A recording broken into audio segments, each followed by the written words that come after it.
साल 2050 एक ऐसा साल जिसकी कल्पना अब एक डरावना सपना बन चुकी है। जब हम अपने बच्चों से कहेंगे, बेटा इस जगह पर पहले ज़मीन हुआ करती थी, लोग घर बनाकर रहते थे, तो शायद वो हमें देखकर हंस पड़े, क्योंकि तब तक इस धरती का एक बड़ा हिस्सा समंदर में डूब चुका होगा। नमस्कार दोस्तों, मेरा नाम है प्रदीप ठाकरे।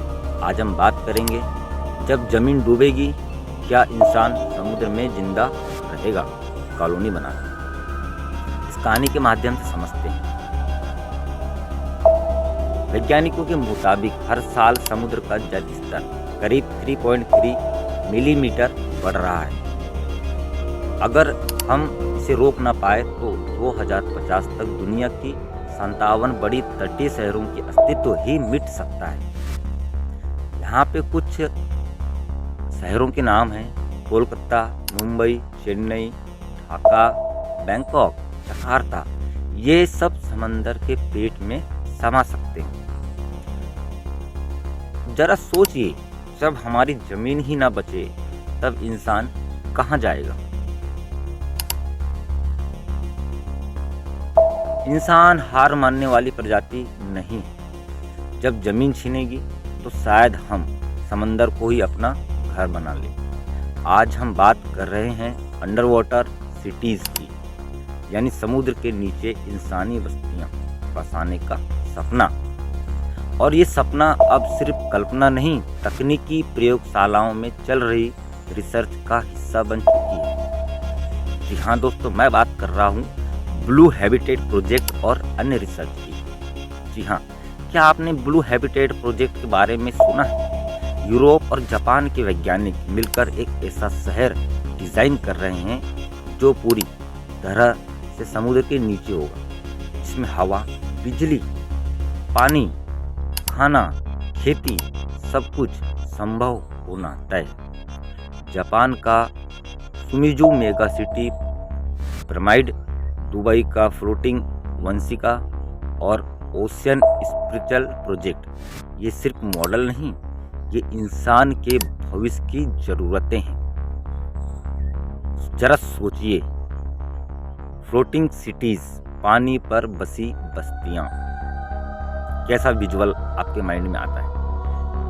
चलिए, 2035 तक नीदरलैंड और मालदीव जैसे देश फ्लोटिंग सिटीज़ पर काम शुरू कर चुके होंगे। ऐसे शहर जो पानी पर तैरते और तूफानों से भी सुरक्षित होंगे। यह शहर सौर ऊर्जा, समुद्र और जल शुद्धिकरण तकनीकों से भी चलेंगे। मतलब बिना जमीन के भी इंसान जिंदा रह सकता है। फिर आपके मन में सवाल उठता है, क्या ये सब संभव है? जी हाँ, लेकिन एक शर्त पर। अगर हम आज से ही जलवायु परिवर्तन को गंभीरता से लें, वरना चाहे हम समुद्र के नीचे रह रहे हो या ऊपर की दुनिया में, इतनी गर्मी और विषैली हो जाएगी कि रहना नामुमकिन हो जाएगा। हम यहाँ पे कुछ कड़वे लेकिन सच्चे आंकड़े जानेंगे।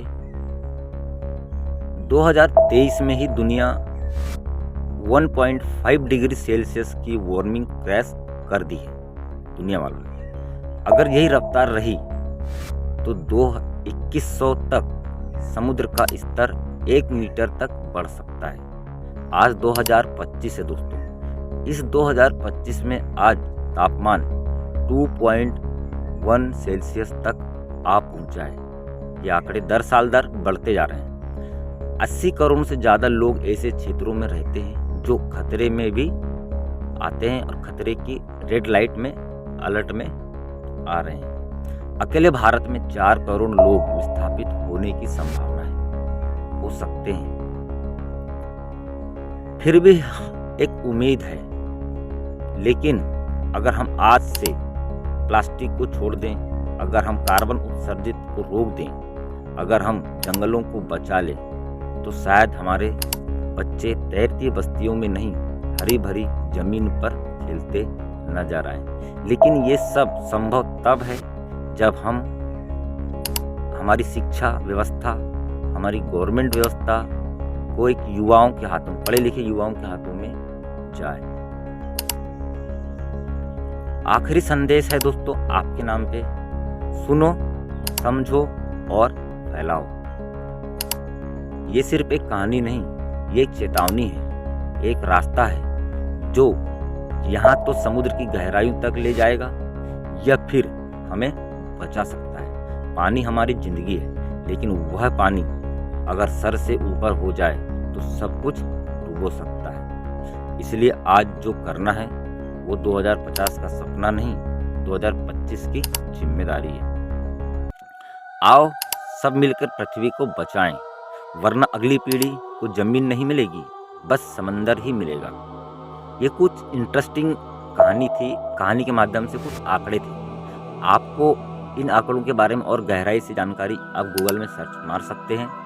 जैसे एक क्वेश्चन है कि आज पृथ्वी के सामने सबसे बड़ा खतरा कौन सा है। चलिए दोस्तों हम चलते हैं, आप अपनी राय नीचे कमेंट में बताइएगा और वीडियो कैसा लगा वो भी मुझे बताइएगा। धन्यवाद दोस्तों, जय हिंद।